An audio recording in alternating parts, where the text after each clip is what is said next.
I'm just going to read it. So, Tansei, my relatives, my name is Travis Marks. I am the Innovative Native, and each day I'm here to share an inspiring message from Indigenous voices across Turtle Island. Messages that unlock your true purpose within our tribe. Thank you for joining me, and let's meet our guest.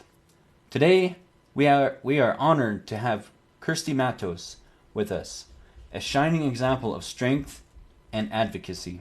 Kirstie is Miss South Dakota and a passionate missing and murdered Indigenous women advocate. Kirstie, could you tell us where you're joining us from us today? Oh yeah, I'm here in Chamberlain, South Dakota, where I currently live and work as a house parent at St. Joseph's Indian School. Okay. Have you always lived there? No, I haven't. We actually moved up here about almost 2 years now, and we started our journey last year in the high school department initially with all the high school girls and boys, and then currently we're with our seventh and eighth grade girls. Okay. Um, is this place you're calling from? Oh no, I mean that's I would ask that. What inspired you to venture into pageants, and what are you hoping to find? So becoming Mrs. South Dakota honestly was kind of a fluke. I had an ad that popped up one day for the USA Ambassador pageant, and I was curious about it because it didn't have a bathing suit option and it had a natural photo option, which I thought was a little different than your typical pageants. So I went ahead and called the national line. They got me connected with South Dakota. And the moment the lady answered the phone, I heard cows in the background and I just busted out laughing. So the lady was like, "Well, what are you laughing at?" I was like, "Well, good to know that you're a real person." And she's like, "Oh, yeah, I'm doing my chores on the farm and this and that." I was like, "Oh, okay, that's awesome." So I got to know a little bit about her and her experience with the pageant as a director, and I fell in love with it. I thought it would be something great for our girls to do. I pitched it to the school, but they were a little wary, like anybody would be, because they had never done any type of pageants apart from, royalty at powwow. So I told them I'll be the guinea pig. So I went ahead and used clothes from our local thrift store because all the proceeds go right back to our school, as well as items that I had, sewn and made myself along with the help of my kids, and ended up winning state. So when I took that back to the school, they were surprised, as was I. But we just went ahead and moved forward with it. And now this coming year, our high school and our middle school girls actually have permission to attend and try it out. So I'm excited to see where that goes for them in the pageantry world. Wow, and you know what? That's crazy. That just brings up self confidence in somebody because Definitely. and it gets them connected with other people like around the world and get them to realize that there's more to just a reservation. I love Exactly. that. And that was my biggest thing with this, connecting people from tribes all over across Turtle Island, not just in the US, but even Canada too. I'm Taino, and my students are from the Lakota, Nakota, and Dakota tribes here in this area, and actually from various places. But when I started this pageantry experience, I reached out to people from, Absolute, Comanche, Pawnee. I had people from different tribes in Canada even reach out to me as well. And what we did collectively was work together to have that representation at nationals. And that was the coolest thing ever to be able to be on stage with either some beaded earrings or a choker that was made by like Slaughterhawk and some other dresses, even from Chokecherry Creek, just to represent the other tribes across Turtle Island. That's amazing. It's like it's what is that called? When people come together, collaboration. It's a huge Native Hmm. American collaboration, and we're all working together to share our individual talents on a person, and we're also highlighting that person too. Right. That is amazing. So, once you got into the world of pageants, what motivated you to continue this journey, and why did you choose the path? My girls, my seventh and eighth grade girls, even my high school girls, heck, all of them from the first grade all up to seniors, and even the girls that I met at the Mitakoye Yasin festival that I got to be a part of. We did the festival in Sioux Falls. It was one of the first Native festivals, and I got to be a model coach at the fashion show and even showcase my clothing line, Astro Santi Apparel, that brings awareness to missing and murdered Indigenous people, Indigenous women. That's my platform. So with this, I got to see even younger girls and even women, adult women wear my clothing and showcase it. And that's my inspiration. That's my reason for going. That's just having people come together for one sole purpose of being heard, show people that we're still here, and continue to bring awareness to such a serious topic that people that are not in this area or don't even realize that natives still exist even know about.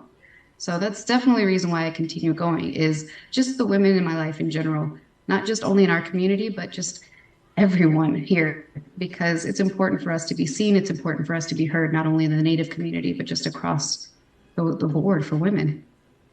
That's amazing. While what came to my mind when you were talking about that is, you're showcasing furs, feathers, and all these things that have been taken away by the colonizers through industrial purposes. They they just slaughtered animals for their furs, for their horns, for their bones, and all that stuff, just to make a buck. And Hmm. all that stuff became useless once we got this synthetic material, or, well, cotton's not much synthetic, but other synthetic material, and now all that stuff is worthless. But you guys, Native Americans, we hold on to our traditions of using that type of stuff, using the natural world to benefit ourselves, to make ourselves look beautiful, to be healthy, to live in the natural world. I love that. Exactly. And that was another reason why I chose to reach out to so many other tribes, just to kind of showcase that, and showcase that these are still practices being used today. And it's important because a lot of people, when I was at the pageant, a lot of the women who were not familiar with the Native community asked me, is it okay for them to wear these type of things?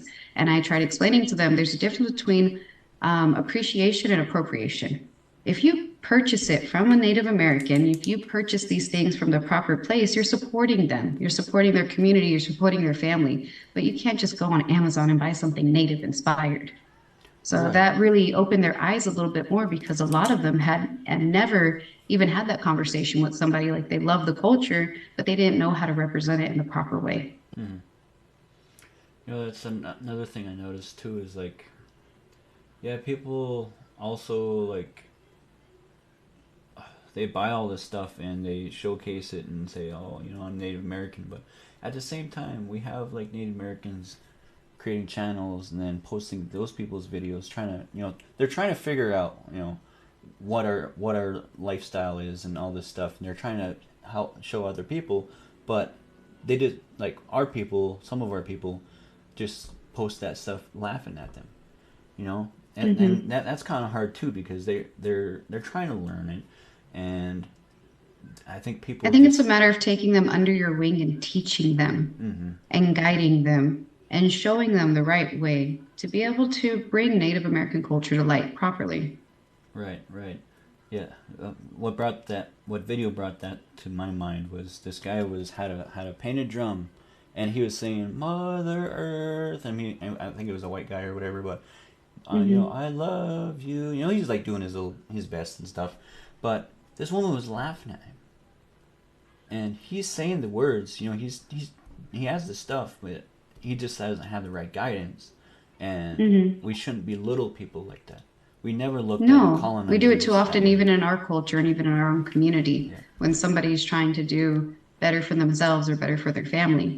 And ultimately, we're doing better for everybody. That's my biggest thing with my kids is that I teach them that I want them to be better than the day before. When they grow up, I don't want them to just run away from the res. Yes. If you need to go and find out who you are and experience life, take that 5, 10 years that you need, but you need to come back and you need to be able to guide your community. That's like with our school. I want them to come back as house parents. I want them to be in the administration, the nurses at the school, heck, the president of the school one day. That's my goal is to guide them and support them so that Mm. they have these tools to be able to be like, you know what, I made it and I'm going to help everyone else make it too. That's amazing. I wish, like, I don't know, something inside me kind of gave me that advice. They always tell you go off the reservation and come back and better the reservation. But when I left, and it seems like the same old story is, these young Native Americans, they leave and they come back and their family's all gone. Like me, I come back and like four of my family members are all gone, and so I lost people to connect with, and so I had to figure out who I needed to be on my reservation. I have all these Hmm. sales skills, but I have no there's no place for me use my sales skills. So I became an Right. EMT and medical assistant, and I figured that was my purpose. But the trauma that's going on the reservation surpassed the amount of love that I can give, and basically my physical and mental resources I'm able to give to my community was surpassed that. So I had to figure out what I needed to do. That's why the Innovative Native had to happen, because Hmm. one, I'm creating video. One, I'm bringing two people together, and we're having a constructive conversation. And three, or two, three, I don't know where I'm at. I'm also bringing awareness to bettering our lives as Native people, and that it's possible. And there's a community of people that are here to help, and people are not alone in this world. Just because we have no more family members doesn't mean we don't have a tribe. Right. Doesn't mean we don't have a tribe. Oh, I have plenty of how my kids call hunkad brothers and sisters, like all over the world. Mm. Even before I came up here, being more so a part of the school and this Native community in particular, I was at a college in Kansas with a bunch of international kids. It was a very small college, and the school thought I was an international kid too, although at the time I was from Texas. And they allotted me in this events with all the kids, and I'm looking around, I'm just like, I wonder where all the other Americans are, you know? And funny enough, they told me like 3 days later, they're just like, "Oh, we didn't realize you were American." It's like, "What? Yeah, we thought you were an international student, because of the way you dressed and the way you talked and this and that." I was just like, "I'm from Texas. What are you talking about?" So those people actually became my brothers and sisters. I have friends from Cote d'Ivoire. I have friends from Japan, Indonesia. Those are people that for my life are like my brothers and sisters. They teach my son Japanese and French, and that's how I've always connected. For me, it's never been about the only family that you have that you're born into. We don't get to choose our family, Mm-hmm. but we do get to choose our family. You see what I mean? Yeah. So that's why I always tell people, when anyone who comes into my life, you're a brother, you're a sister. Sometimes I'm another mom to somebody, and that's one of the things that I express so much in our community is that we can be that person that that person needs. It's really really important because we just don't have enough people taking care of each other to see that it's okay that we're not blood related. We're Mm. still related under the sun. Yeah. That's amazing. Amazing words. Let's see here. So take us through the steps you took to break into the world of. Oh, I like how ChatGPT worded that. So take us through the steps that you took to break into the world of pageantry. Oh, well, when I got there, I was nervous as can be. And I'll be completely honest, it was only me and another young girl from the Pine Ridge Reservation that were the only natives because South Dakota is predominantly white. But the two young ladies who actually participated last year, Trinity and Caitlin, they were amazing. They took me under their wings. They taught me, they guided me. They were like, you know what? You're going to be our Mrs. South Dakota, even though they were going from, the same thing, Miss and Mrs. South Dakota. So they were extremely welcoming, even in nationals. That was the one thing that I had a lot of help. I had a lot of guidance. I had never been in a pageant before. I never thought I could be in a pageant because I'm 5 foot flat, and I don't wear makeup. Like that's just not my thing. My skin gets irritated very easily. So I never felt like pageantry had a place for me. But these young women just made me feel like I could do anything. So honestly, I didn't really put too much footwork. I just showed up and was guided. That one actor off of Reservation Dogs, um, the tomboyish one. I can't remember Mm, her name, but that resonates with that because she said she just showed up for the audition, and that was it. They told yep. her how to do the rest of the stuff. They just liked the way she was authentic, and yeah. Exactly. I was just myself. And that's the one thing that I loved about this division. The USA Ambassador pageant just wants you to be whoever you are. I met women who their first pageant and they were 57 years old. I met women from a variety of backgrounds who had never even thought about being a pageant, but their daughter wanted to do it, so they did it together. Mm. So there's a lot of Wow. reasons why people can choose to do a pageant, But the biggest thing is not losing yourself in it. People get tied up too much in the winning aspect. It's not about winning. It's about representing who you are, your community, and just being a part of something a little bit bigger than yourself. Yes, yes, I love that. Yeah, that kind of resonates with me too because as starting like a business, which I mean, a podcast is technically a business once you set it up right with affiliate marketing and all that stuff. It's not about, getting the money. It's about creating something bigger than yourself. Mhm. And this podcast, it's bigger than me. It's other people too, and it's we're supposed to connect together, and that's what I plan to do. It's that simple. Yeah. I think we overcomplicate things at times. Hmm. So beyond the pageant, what other opportunities have presented themselves since embarking this path? So the biggest thing was participating in the Miteko Yasin Festival in Sioux Falls. That was amazing. They had Frank Wong, they had a lot of other artists, Gabriel Nightshield, and I'm trying to think of the other ones, but they had a lot of native artists, whether it be for music, artisans, and then we had our fashion show. I got to work alongside Shine and Star Style as well as Sweet Sage Woman. They were the other two designers. I was the opening fashion designer. I showcased my missing and murdered Indigenous women shirts. And that was a cool experience in itself because I had several parents and guardians who gave their kids permission to apply and they were chosen. The reason they had asked me to do the design aspect of it because I initially was just supposed to be a model coach and to also, model the designs for the other designers is that we had 30 people apply, women, children, all ages, young men, and they wanted to make sure that we had enough designs for everyone to participate. So by adding my shirts, we were able to accommodate and have everybody model, which was the coolest experience because I had several of my middle schoolers, I had several of my high schoolers, I had two of my kids show up just for the show, and they were actually wearing the MMIW t-shirts that we had an anonymous donor gift to our home. They bought all of our girls shirts, and the cool thing is the proceeds from the shirts actually go back to the school. So they showed up in their shirts, one of them in a ribbon skirt that I had made her, and she was barefooted. I said, "You're perfect. You're going to come and be in the show." She's like, "Really?" I was like, "Yes, you're going to walk in the show." And then I had somebody who didn't show up from to showcase this other shirt. So one of my girls, I told her, "Dude, your hair's pink. This shirt's pink. This is great. Come on, you're going to be in the show." So very last minute, I threw in two more of my high school students.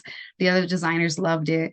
They people in the show, they in the crowd, they actually really liked being able to see one of my girls like in a ribbon skirt. I said, "You've tied it all together," because I had girls in the MMIW shirt and basketball shorts. Some were in jeans, some were in leggings, some had kind of dressed it up a little bit. We had shirts and crop tops and tank tops. And to have one girl in the shirt with the ribbon skirt barefooted, that was my favorite aspect of it. So that was one of the biggest things. I've also worked with Rock the Res.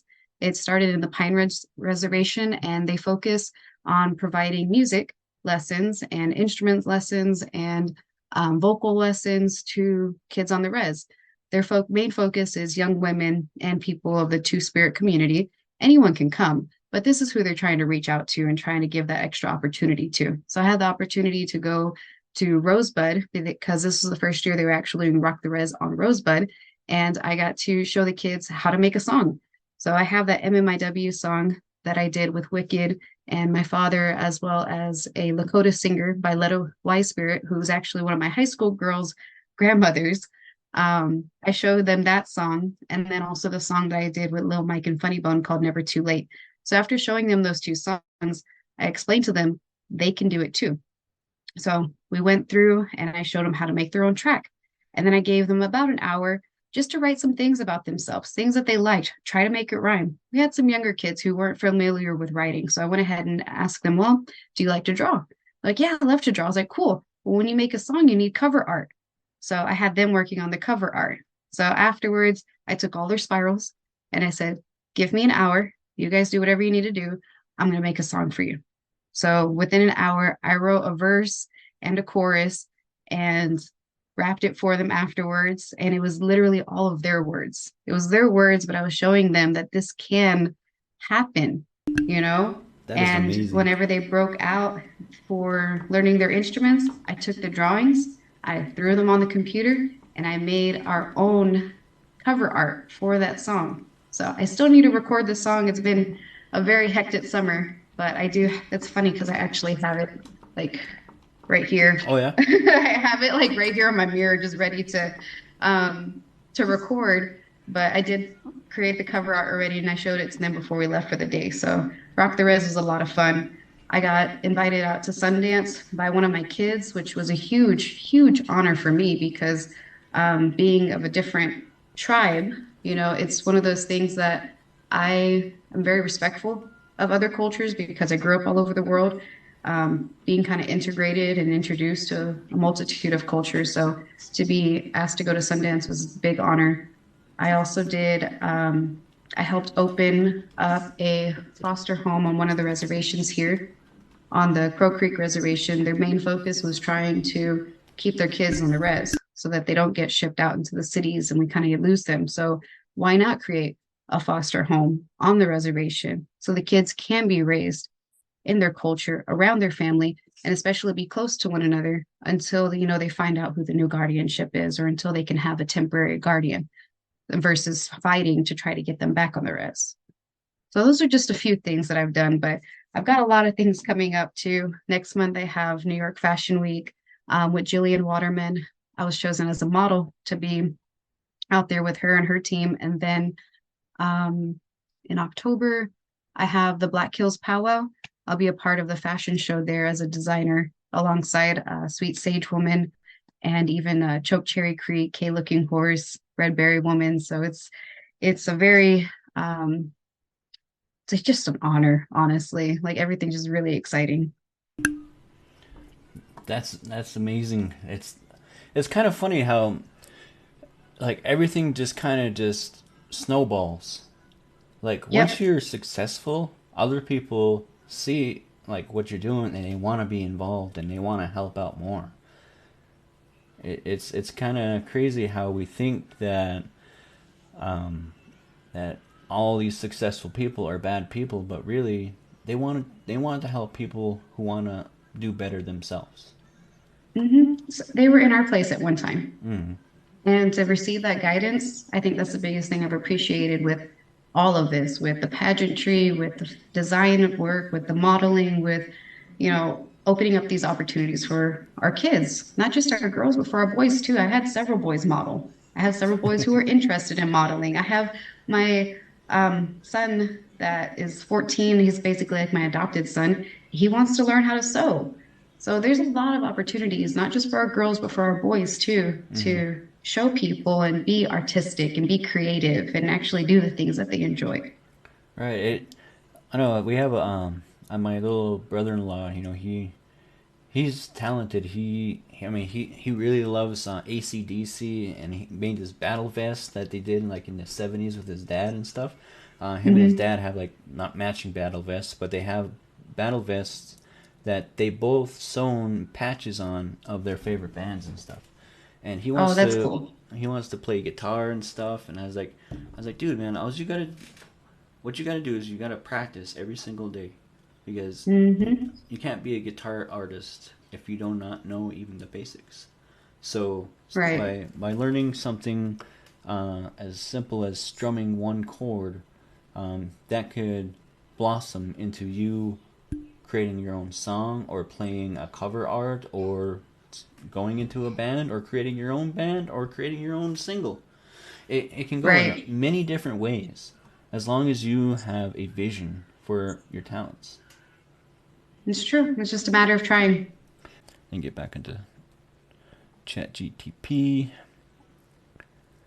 Yeah, my digital marketing class, they say, I mean, it's kind of cool how these guys like, let's say, oh, I'm gonna make a PDF, and they just give the prompts of the PDF that they want, or the prompts that they want for the PDF to ChatGPT, and it lays it all out for them, and just throw what it told them onto like Canva, onto like a PDF thing, Mhm. and like they're able to sell these little tiny PDFs, for $3. Learn how to do affiliate marketing, learn how to You could even do it with like Native American beadwork and learn how to do peyote stitch for $3, you know. Yeah, I was saying as And far as like the designs itself too. I think that's really cool.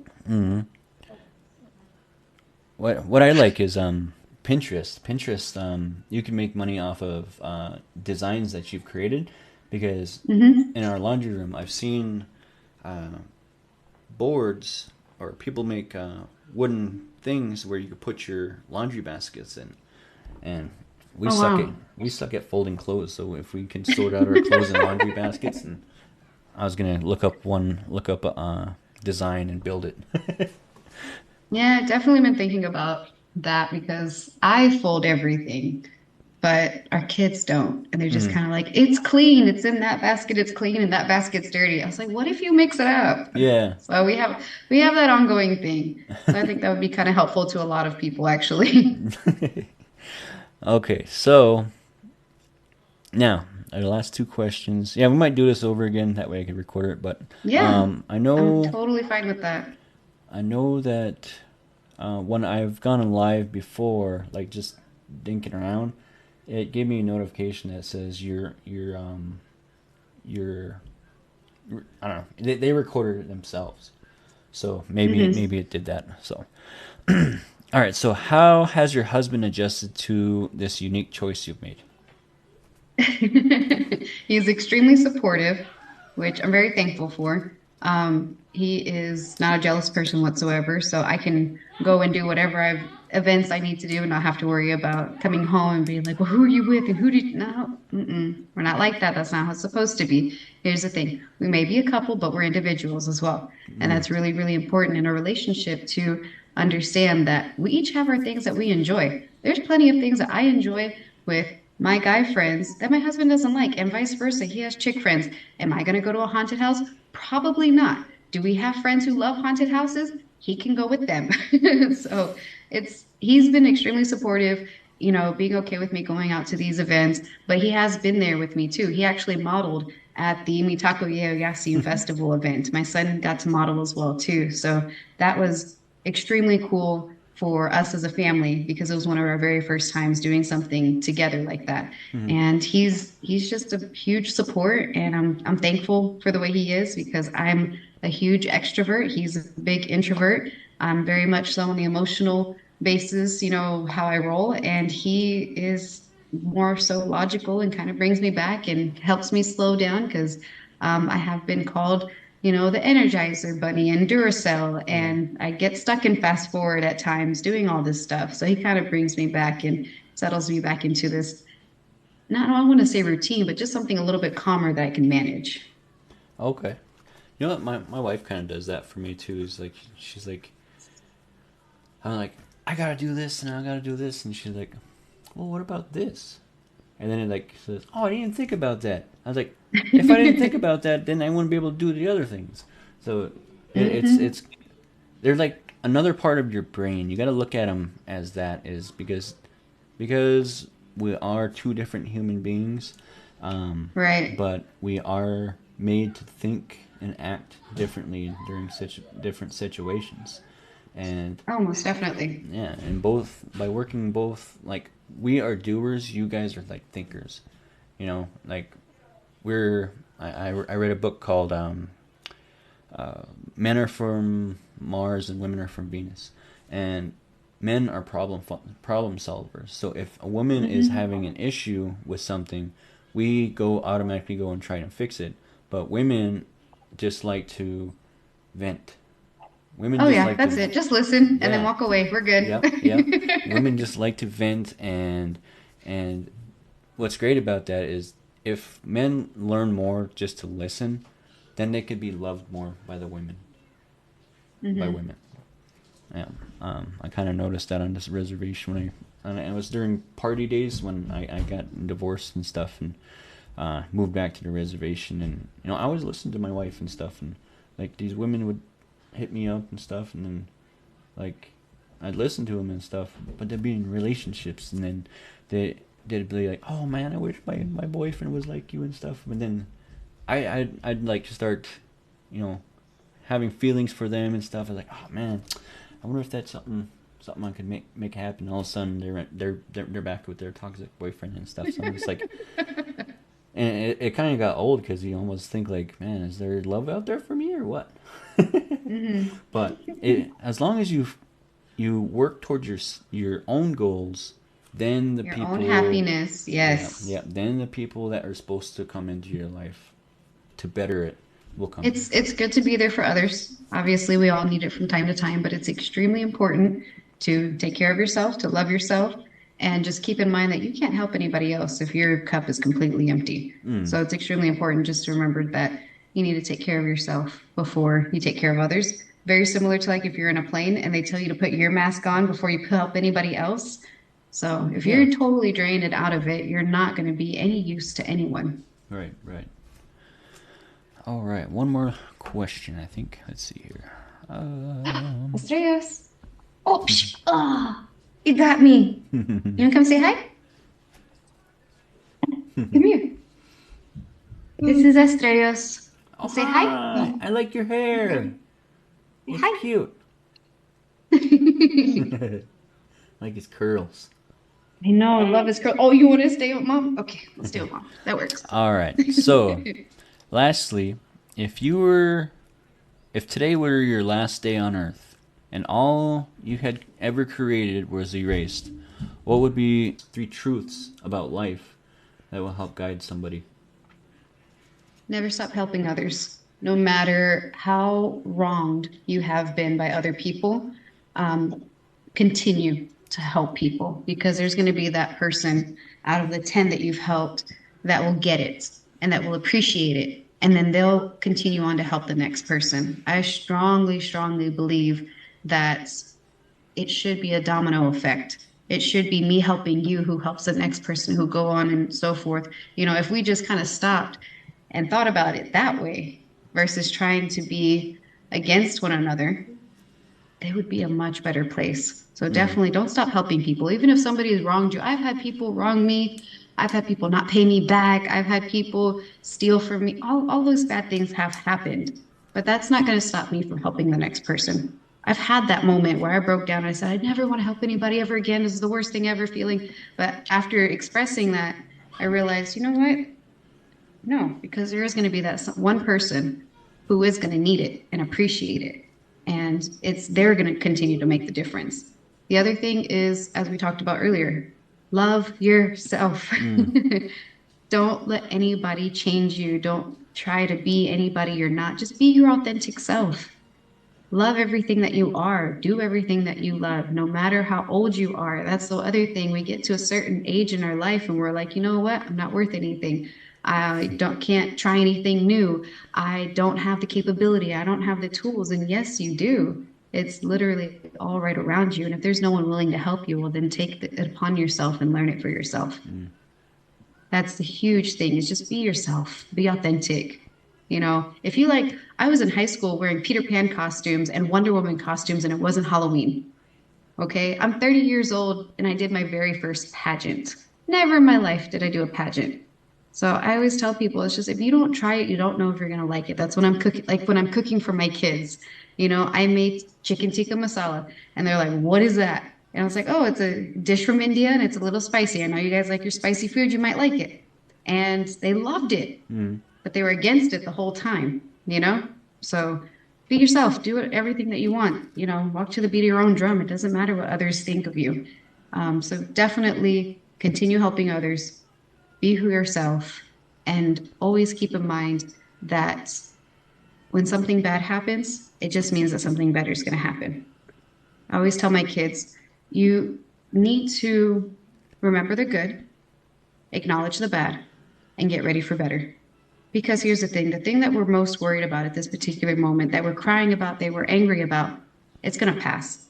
I give them that picture of Simba and Rafiki in The Lion King. He hits him in the head and Simba gets mad and he tells him it's in the past. It's done. It's over with. Why are we going to continue to stress ourselves over something like that?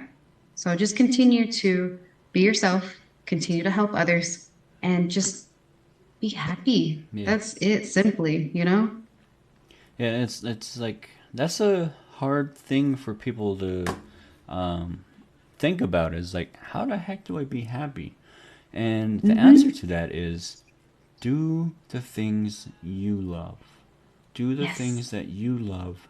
Like, if you always wanted to bead, do some beadwork and figure it out and make And I always awesome tell artwork. people, don't worry about the checklist. Hmm. When we're born, we're basically given a checklist. You're born, you go to school, compete in a few different activities, do really well in school, graduate, go to college, find a job, get married, have kids, work a job your whole life. And then you get to a certain point, you're like, you know what? I don't even like any of this. Yeah. I'm not enjoying it. I'm not happy. I used to be an engineer and I made kudos of money, but I was miserable. Right. Right. So we made a change and started living for ourselves. And we moved up here and we're house parents at St. Joseph's Indian School. And I get more time with my son and I get to guide and support my Native community in a way that I didn't get when I was growing up. Mm. So the biggest thing me and my husband focus on is being the people that we wish we had. Yeah. And I think as adults, that's what we should strive for. Try to break that cycle.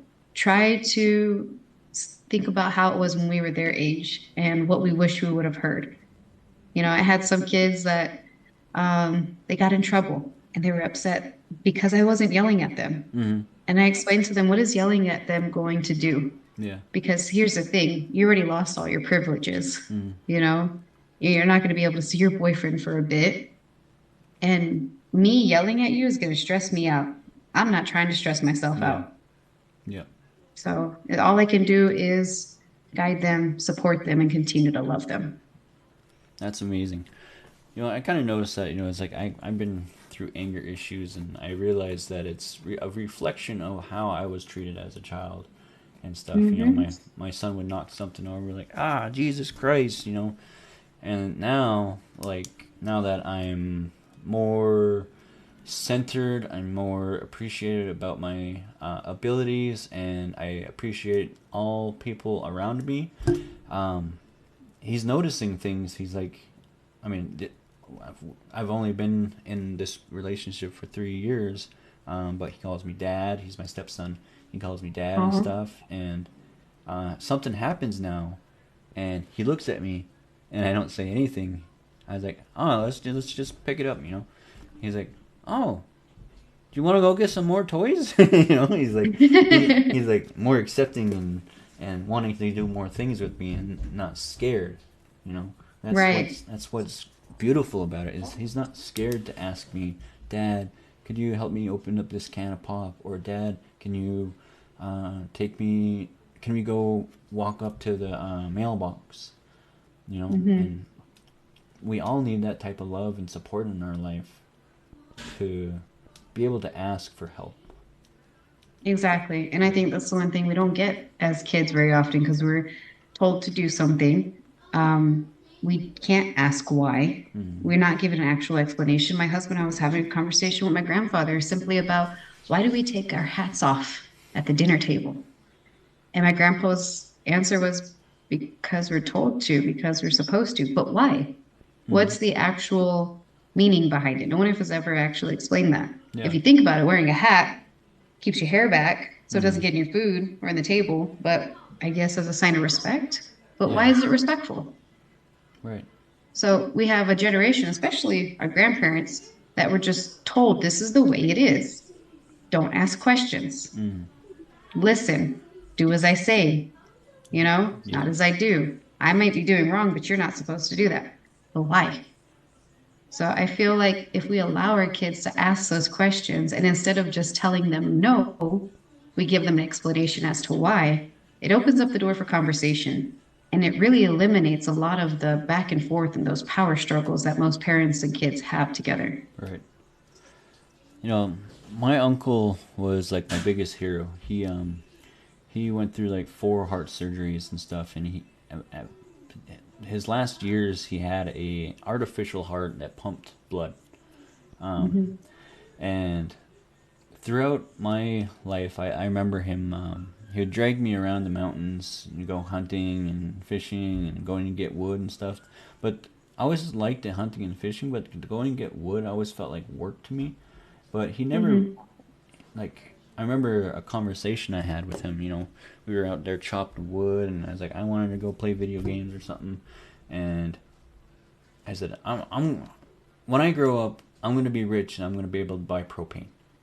And he got mad at me. He got so mad at me, and but when now that I'm adult, I was like, why did I say that? And then now I realize that he's never really explained that why we're going up to the mountains, working so hard to get wood, is to heat our home for our family. Mm-hmm. He's never said that. And he was my only fatherly figure in my life, really. That's the And same for my husband. He only had his uncle. He actually passed away like a month before I met my husband, so I didn't have the opportunity to meet him. But he was his father figure, and I think that's one thing. Like with our kid, we try our best to be the parents that we wish we had. I don't want somebody yelling at me. I don't want someone throwing things at me. I don't want to worry about where they're at midnight, 2 o'clock, and they haven't came home, and I'm alone with my younger brother and sister. yeah, I don't want my oh son to experience that. I want him to know that he's loved. I will never tell my kid, I brought you into this world, I can take you out. yeah, Those words, my whole life hurt, yeah, and that's not something that I want for my kids. That's not something that I want for any of our kids that come into our home. I want them to know that when they come into our home at school, even the school, the campus home, that's their home, and that they are loved and they are appreciated, and I will be here no matter what. I don't care if they get upset and they have a temper tantrum and they throw a chair, or they call me a midget or whatever, say whatever it is these are things that have happened and that, that I've experienced, not with these kids, but like other kids that I've raised, and we have to not take things personal and remember that they're the ones going through something, yeah, not us. And we have to allow them that moment to feel it and to let it go, and then to come back and talk about it, especially with our young men. Our young men in the Native community don't have that opportunity. Just in any community, really. Our boys are just taught to, suck it up. yeah, That's not right. What makes men so different? We're the same species, and I think it's really important that men have that opportunity to share how they're feeling. I think there would be a lot less aggressiveness, a lot less fighting, a lot less just wondering what they're thinking, because they would actually have the opportunity to tell us and not get shut down. yeah, yeah. That's kind of seems how it's been my whole life too. Is like, you're a man, you got to figure out how to make money. You got to figure out how. I mean, throughout my life, I've always been a hard worker because my mom was a single mother, and she was 4'9", and she could outwork any man that ever came against her and stuff. And fortunately, she was alcoholic and stuff, and she was a single parent without the guidance of any of her parents. So, she chose drinking and partying and stuff, and I got left alone for hours, days, and I had to learn how to cook for myself. I had to learn to clothe myself, wash my clothes, and all that stuff. And while she was out doing stuff, but what she was doing was far bigger than me, I believe. Because today, I walk around this reservation, or I drive around, or whatever, and known alcoholics, known drug addicts, known criminals know my name. And Yep. and it's all because of her. She was out there doing the hard work, Mm-hmm. and I don't blame her for It's okay. how I live. I don't blame her for how I live, or how I was. I just had to heal from it, forgive it, and live my life. I think that's the other thing that we try to explain to our kids is look at it from the parents' perspective. What were they taught? What did they experience? Too often we blame our parents. Yeah. We do. Yeah. As kids, we blame our parents and we remember all the bad stuff and everything that happened to us and the things that we didn't get to do. But we don't ever stop and think, did they have anybody to teach them? Did they have anybody to guide them? A lot of, people's parents had them extremely young. So you have kids raising kids.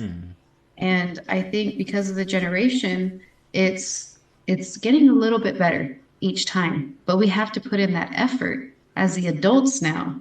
And we have to show them, and Yeah. we have to be the example. We have to learn from what we experienced and hopefully give the next generation something better. Again, it goes back to being the people we wish we had, you Yes. know, Yep. not stopping ourselves and saying, I can't do that, or no, my family never did that, or no, that's not something we do. It's a matter of breaking the cycle.